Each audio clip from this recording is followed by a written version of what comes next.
Welcome to EIPIP meeting 22.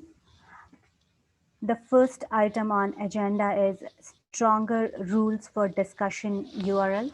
When you click the link that is coming from the issue that was created sometimes back by Exec, we wanted to pick up some or the other issues that are there in the EIP's repo. So the first one is stronger rules for discussion. So far, we have been recommending Ethereum Magician forum for discussion for any of the proposals, but it's just a recommendation.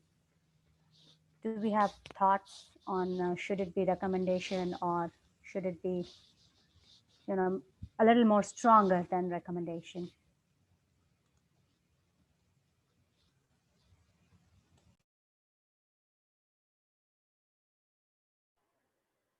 I'm all in favor of it. I'm happy to have it as stronger than a recommendation. I'm happy for it to be a requirement. I think there would be two questions related to it. Number one, what is the ideal place for discussion to? And number two would be strongest recommendation for that. So are we on the same page about the discussion to place that it has to be Fellowship of Ethereum Magician? That looks good to me, but yeah, open to other tasks. Yeah, I mean, that's my preference. I think that having it available for people to use the issues is also okay. That way, if for some reason they don't want to create an account on another website, they can use GitHub, which they already need to be having an account on. I think that we could disallow ETH research. I think that that's not really the appropriate place for EIP discussions anyways. So I think that just a preference of Ethereum Magicians, but a requirement that it's either ETH Magicians or the EIP repository issue is what I would say. With the EIP repository issue, the one downside that I see is like when the EIP is merged, it is generally recommended to close that issue. But with It Magician, there is nothing as like, closing the issue and that is open forever.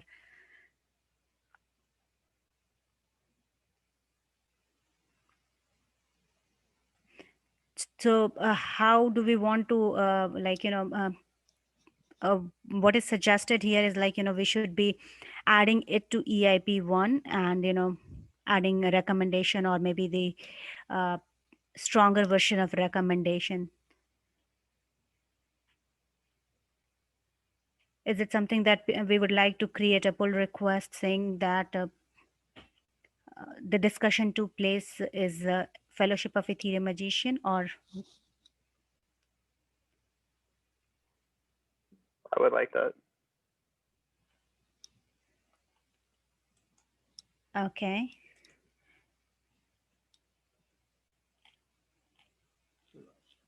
Okay, then we can add that as, I mean, I'm not sure if we should add that as, one of the outcomes of this meeting today, because we have less participants.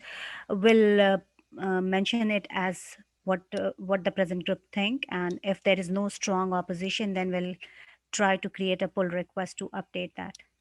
Sounds reasonable? Yep, that sounds good.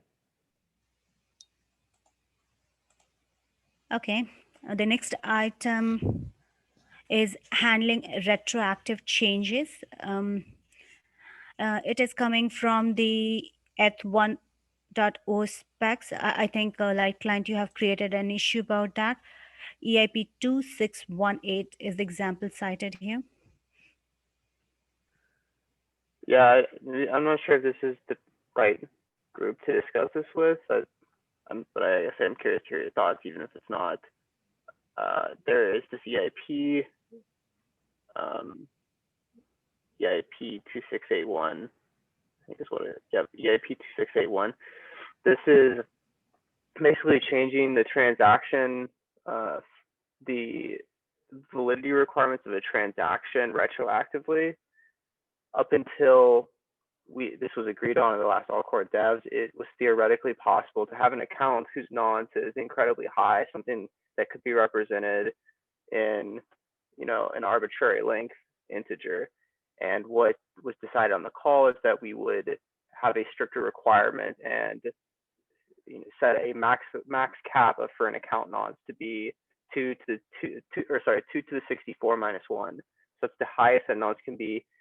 And this is something that, as of when this was decided upon last week, and I assume it's still true today, there are no accounts who are even close to that.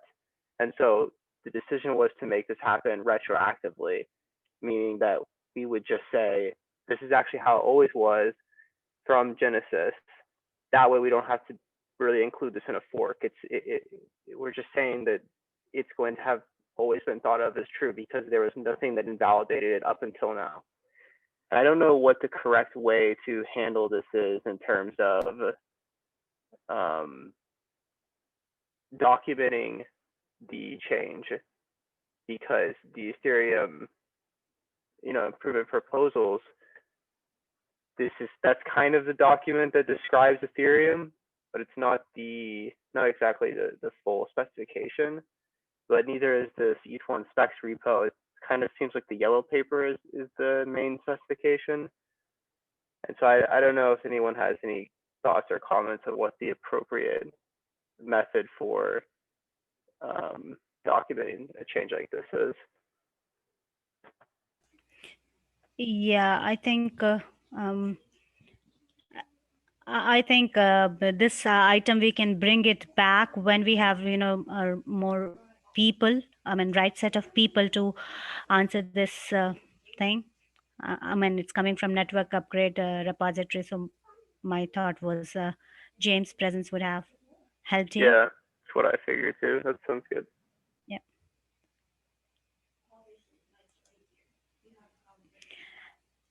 Moving on, the next item is implementation section. This is again coming up from the EIP repo issue.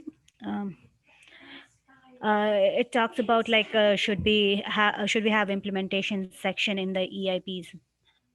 I don't know if people have thoughts on it.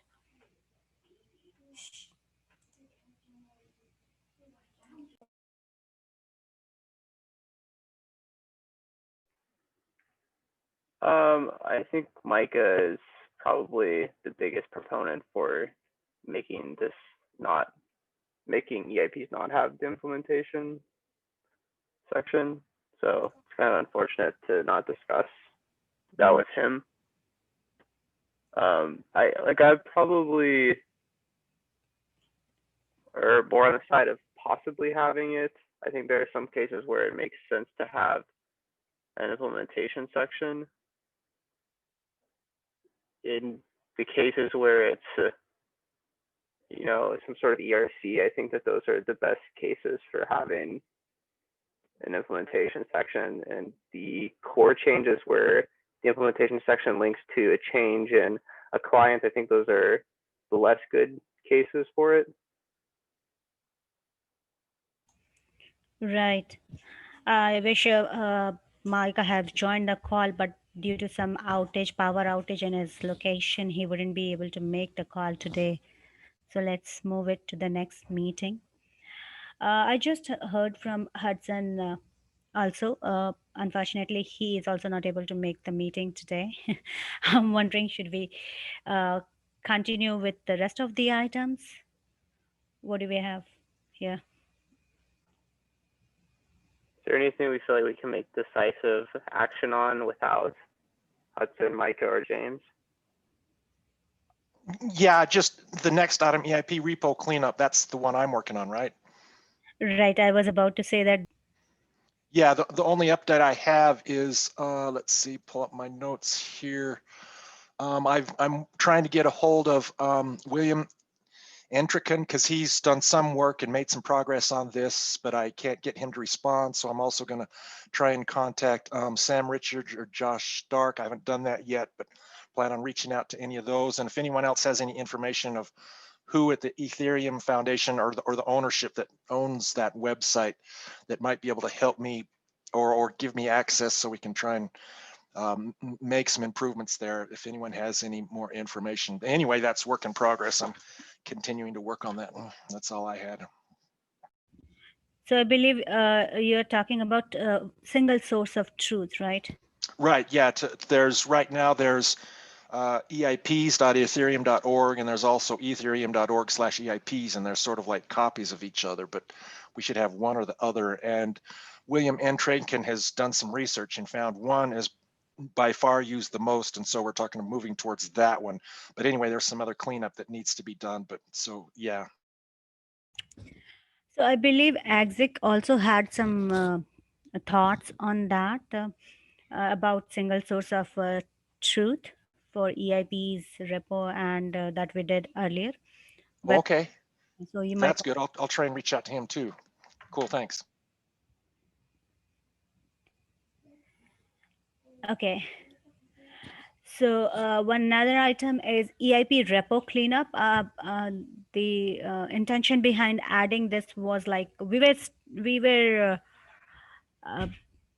looking into proposals to kind of filter out which are in draft, which are in stale. I know most of the EIPs have been, if they are stale, they have been removed or marked stale with the help of bot, but there are still some EIPs which are there for more than a longer duration, that it needs to be in the state of last call. So would it be the right time to look into the proposals again and reach out to the authors? What a general thought here.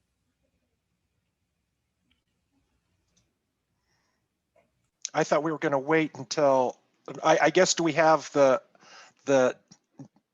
a well-defined set of states that the EIP can be in? I thought we were just waiting till we had that well-defined state. Then once we have that state, then we were going to start contacting all the authors to see if we can push things along.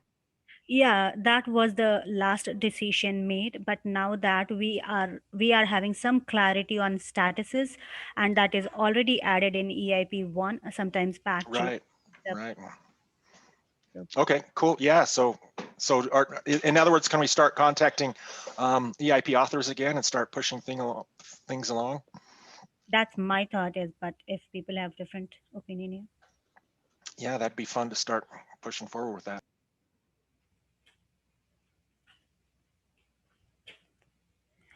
Matt, if you may have any suggestions or comment here, I know, I mean, like the bot is working, but if there is anything that can be done and would be helpful for the cleanup. I think the best thing that can be done is to avoid commenting on repositories where the bot has marked them as stale. In those cases, if we comment, then the timer resets, and if the bot is going to clean that up, we have to wait again 3 months or whatever the threshold is for the bot to intervene. So I would say if there are issues that we want to comment on that haven't had the bot comment, or someone else commented after the bot did and we want to comment, then that's okay. But if the bot has commented and no one has responded, it's probably best to just leave those until the bot does it automatically. So in other words, once the bot's commented on them, that's the final state and we want to leave them there, or is there some state after that that we want to get them to? Yeah, there's one more state after that. Well, the bot, I think, makes 2 comments. It marks something as stale, meaning that it has not been interacted with for a period of time. I forget what the exact time is. And then maybe a week after that, it will close it, or 2 weeks or something like that. It will actually close the issue. So if someone comments in that intermediate time, it will reset the counter all the way back to 0. Okay, so in other words, but then once it's closed, then it's closed, and that's the end, and that's the goal. Yep. Is it's that's cleaned up. Okay, cool, good to know. Thanks for that. So one question I have, I mean, it's a kind of confusion. Even if it is closed on the GitHub repo, but the status won't change if it was already there in draft in eips.ethereum.org, will it? That's a good point. That is true. That's something that I guess we will need to have manual intervention for now.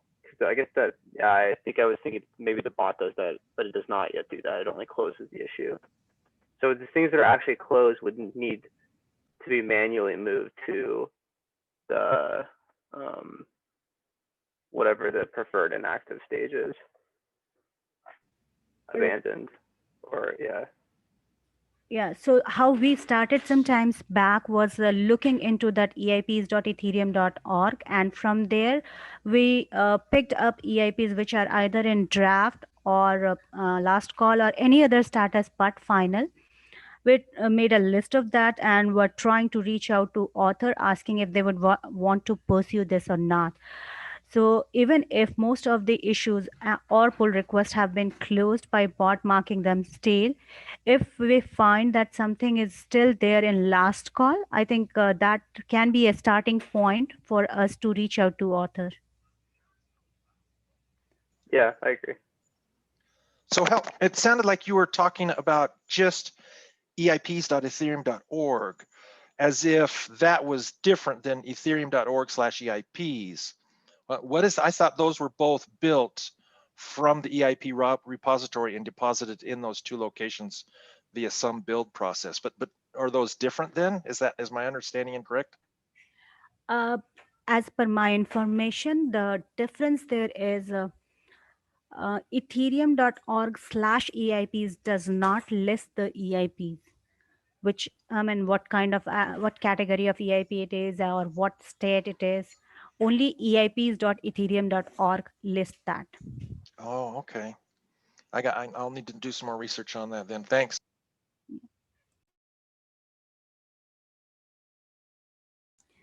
So I think that is one action item we can mark it on cat herders, and we will restart working on it. We have the sheet. Maybe we would want to clean up more the sheet and fresh it up and start working on it again. Moving on, the next item is EIP status blog/document. I guess Edson is working on that document, and he recently submitted a draft. Edson, would you like to share and talk more about the talk?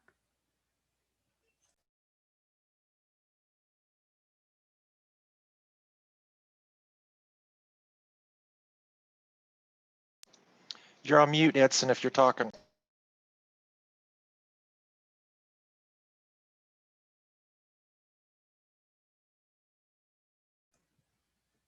Uh, I'm not sure we are not able to hear him, but I may have the draft. Let me share the link if people would like to give it a look or maybe leave some comment and feedback for that.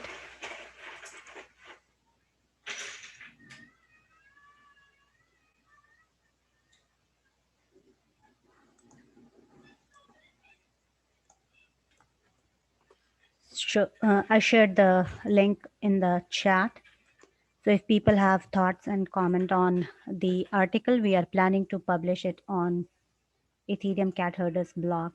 This generally states about what are the current statuses that the group agreed upon. It is already documented in EIP1, just as its explanation of how we are moving along the process of standardization. Is this going to get published to the ethereum.org blog, or is this only going to go on Medium? The plan is to put it on Ethereum Cat Herders blog. Oh, okay. Yeah, I mean, because we have access to that only. So if it is something that should be on a broader scale, we can probably share it, or I don't know if there is another suggestion for that or any other better place for it to be published. Yeah, I'm not sure what the right place is. It just seems that large changes to the Ethereum improvement process is, a pretty big change, in my opinion. Sounds good to me.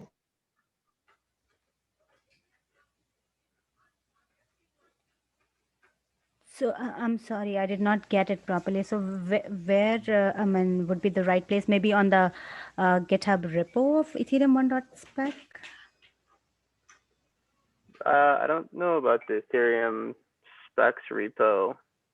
I would say, these changes are already going into the EIPS repository, via EIP1 where the change was made. And so people who follow along there would see that this is happening. So then it's a question of how do we announce it? What are the right channels to announce it? And I mean, Did you mention any Ethereum.org blog? I don't know. Sorry, I just cut out for a sec while I was getting a phone call. I didn't hear what you said, friend. Yeah, you mentioned something about an Ethereum.org blog. Yeah, there's the Ethereum.org blog where they post a lot of, things that the Ethereum Foundation is doing, and that varies from, updates of guests to informational posts about their research to their grants to protocol related stuff like, the genesis of EIP2. These are things that they post. And so I feel like this is in that kind of category of informational things about Ethereum that they could post on. And I don't know, I don't know who the right person is to ask about that is. Probably James Hancock would know if that would fit in. Yeah, if James Hancock's the best one, we should definitely look into that, I think, see if we can get it posted there. Right. So we will hold the publishing it on the Cat Herders Medium right now. If people have feedback on it, feel free to suggest, and then I will check with James on this. Okay. Thank you. Thank you for that suggestion. Yeah. So that sounds like an action item to me. Should I do that, or do you want to do that, Pooja, or we should wait till we have James in the next meeting? Or I think Edson would be the right person to do that. It's his blog, so I'm not sure if he's unable to mention it here and talk here, but I'll communicate it to him. oh, okay, cool, thanks. We'll mark it on Edson as an action item to get in touch with James too. Okay. Best case, yeah.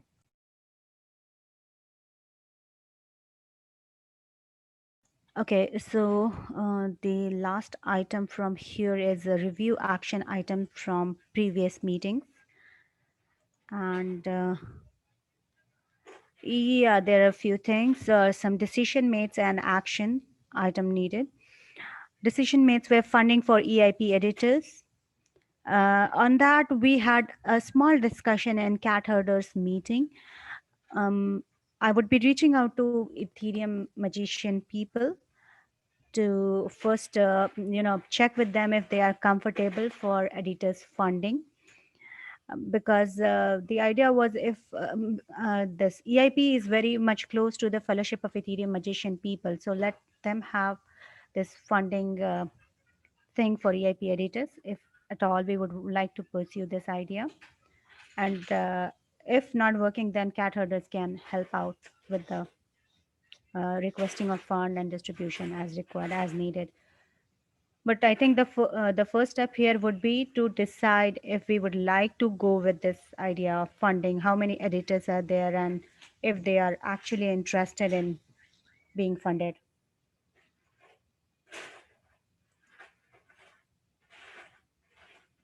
Maybe in one of the future meetings, we would like to bring up this as a discussion item, like if we want to pursue that. The next decision made in the last meeting was Light Client is now an editor. Congratulations, and thank you very much, Light Client, for offering your services as an editor. We were looking for more people to help out with. Yeah. Uh, okay, 21.3 states discuss issues from the network upgrade repository here. We did try, but in absence of sufficient people or the right set of people here, we could not make any decision. We would like to bring it up again in the next meeting. The action needed was 21.1, contact Nick Johnson about the EIP merge bot. That was done. Oh, it's done? Okay, we can mark it as closed. Okay, so that's all about it. So has Nick Johnson then volunteered to be someone that can make changes to the merge bot that we request and stuff like that? I don't know.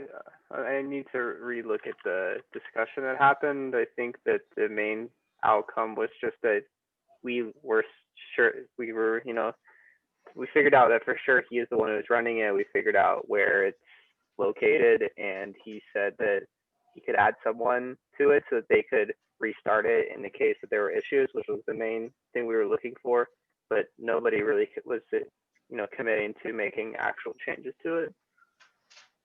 Okay, sounds good. Thanks.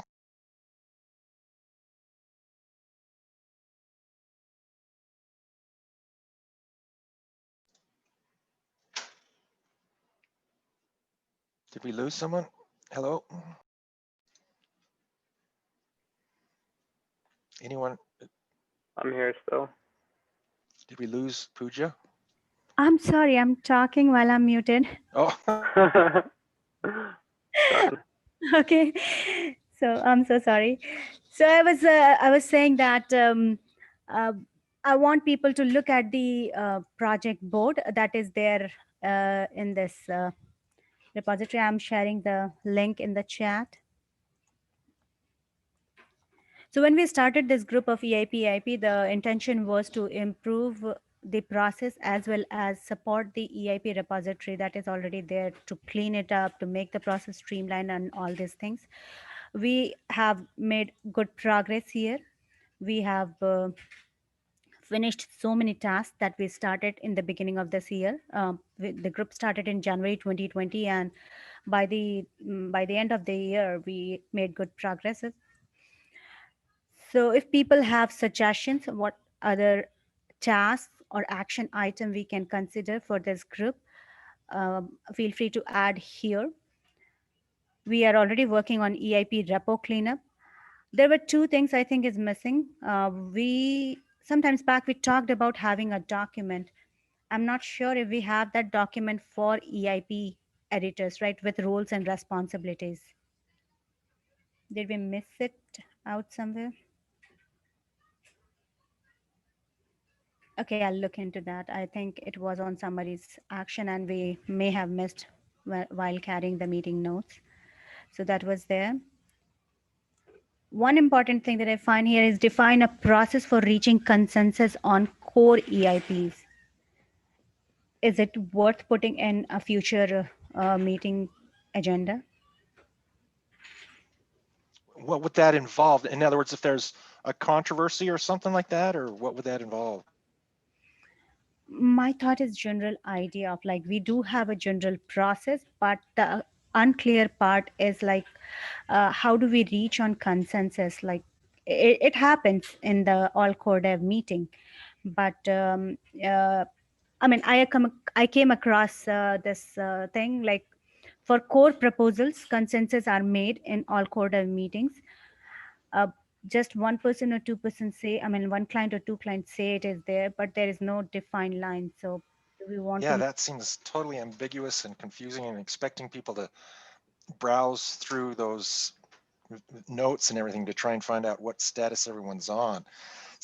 Anyway, my thinking is we need to have some definitive source where people can say, if you are for this, you sign this petition. If you're against it, you create an account. Anyway, just my opinion. I think everyone knows my opinion on that, but I think that would be a great help if we could say single, and also you have to be able to jump camps. If you're not on board, you need to be able to jump off, and if you aren't on board, jump on, and track all that rigorously. Just my thoughts.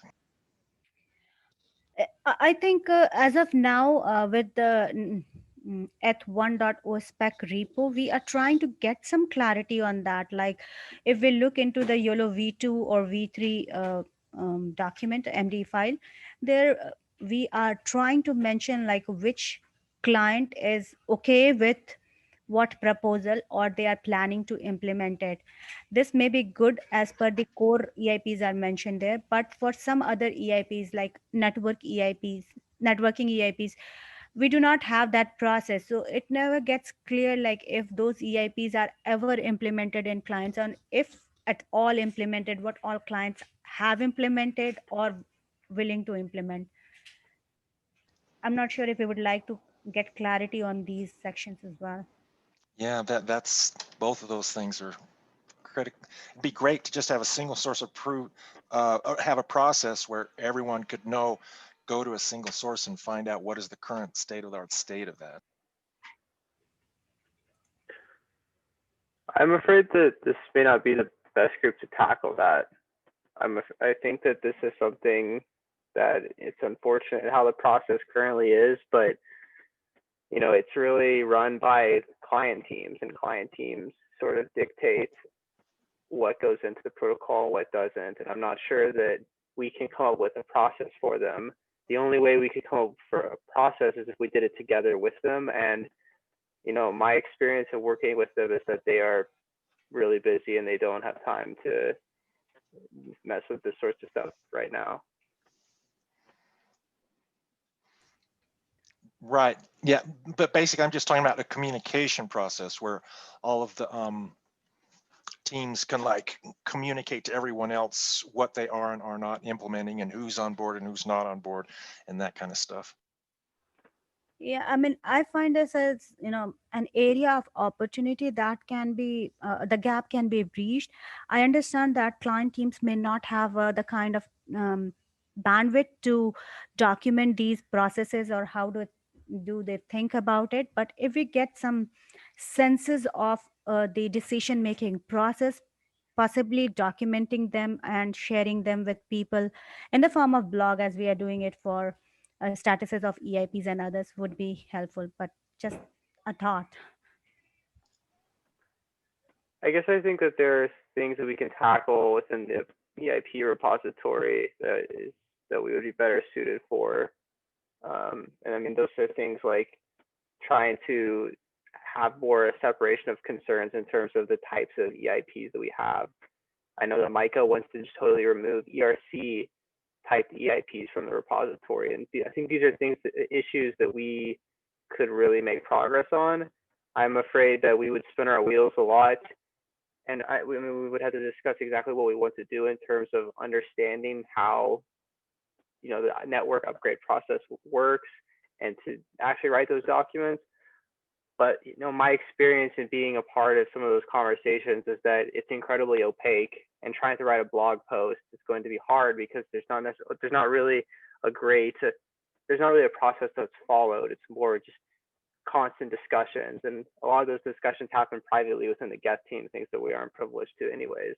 And then the result of those conversations are the sorts of things that we see bubble up on all core devs. So I don't know if that's the best place to spend time working. I think there are other things that we could do. Yeah, I think I'm getting there. We don't have to mess with the current process. I get that part. I mean, we could use the time to get some areas where we can be actually helpful. So I mean, I would love it if we could help make the network upgrade process less opaque. And I feel like 6 months ago that was something that I also felt strongly about. This Berlin hard fork a lot more with the EIP that I've been helping champion with Micah. I just realized that this is a really complicated process, and there isn't a process that's really followed. And we just see that weekend, or every all core devs, whenever we try and decide on something, we'll circle around for an hour and come kind of back to the same point. There's no rhyme or reason. It's just everybody's trying to do the best that they can to think about what's the best for the network.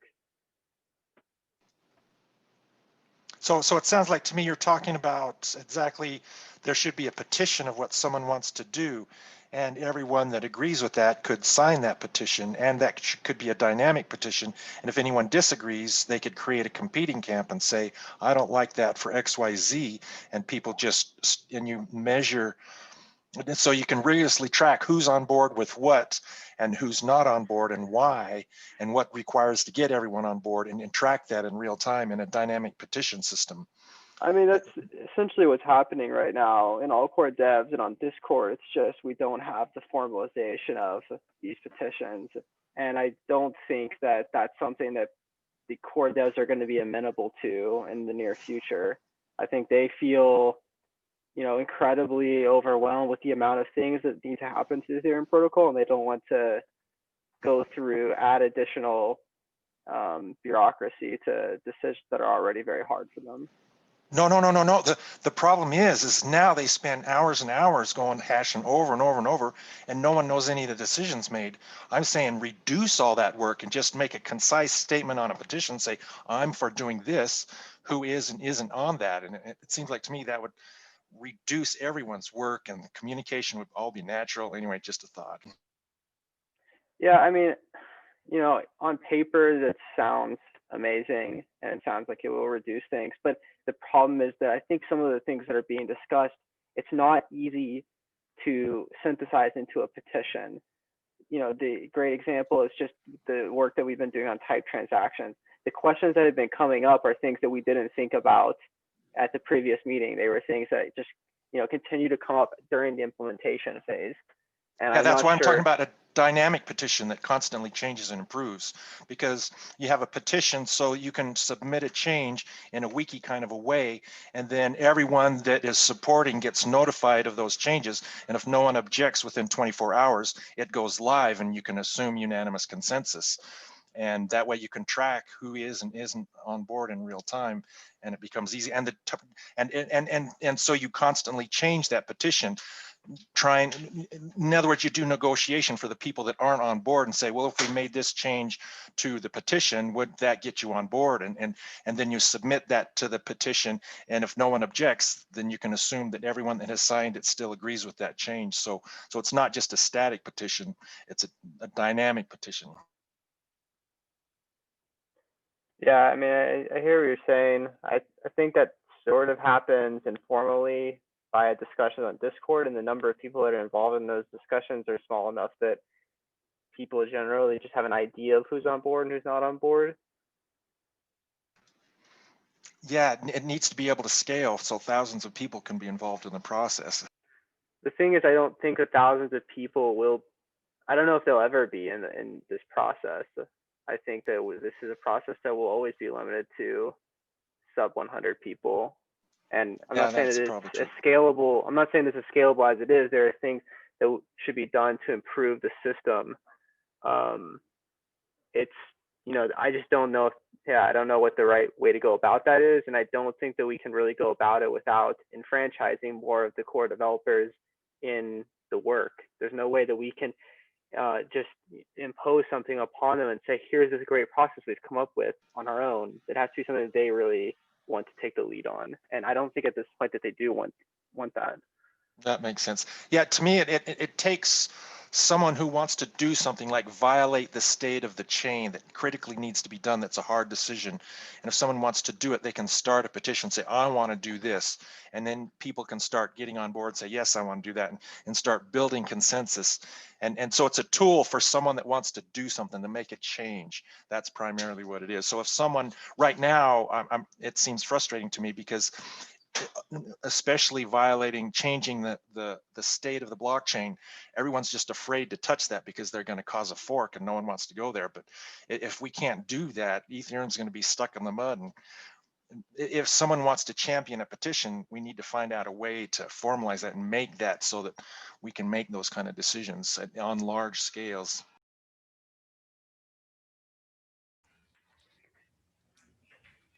Okay, so I just wanted to, get people's attention to the project board to mention that we made good progresses. Now, if we want to take some more tasks that can be added here. So I think that covers all for items that were discussed. If anyone has anything.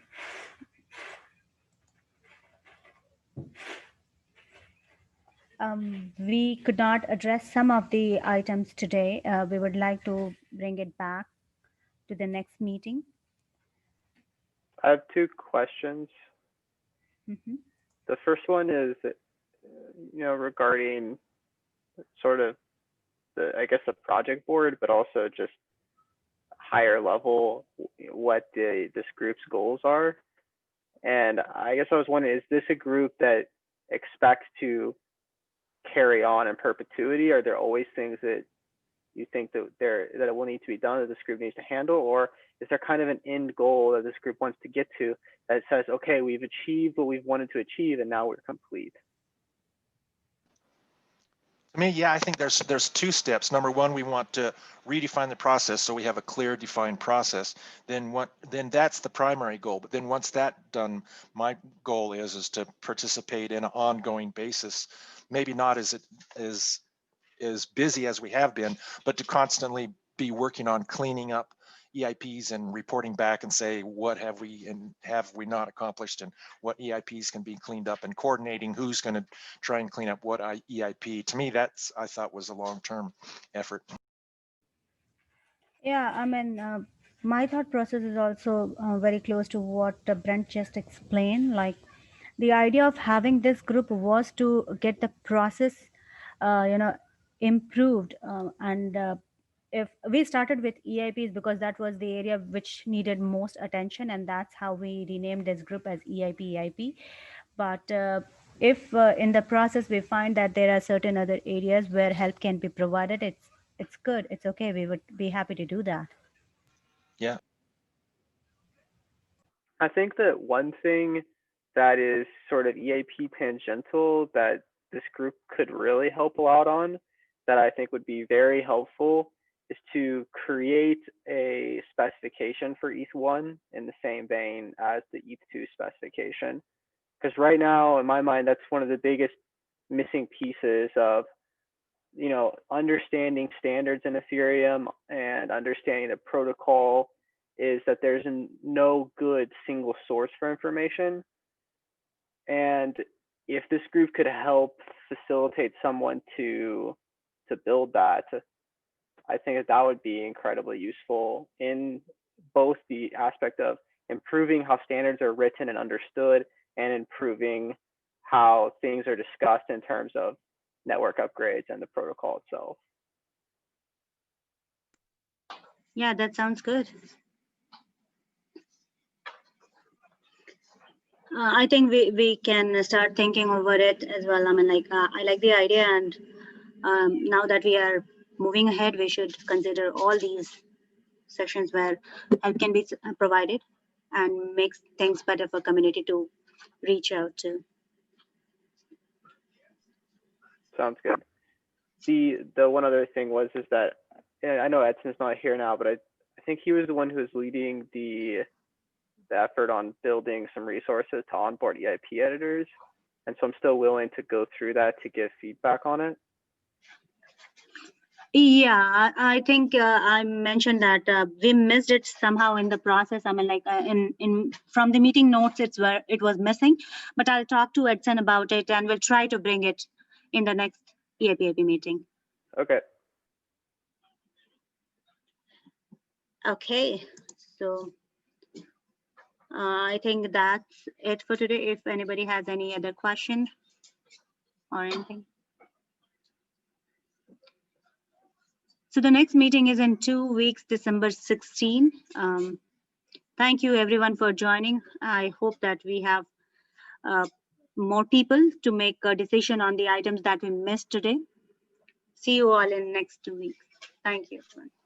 Thank you. Oh.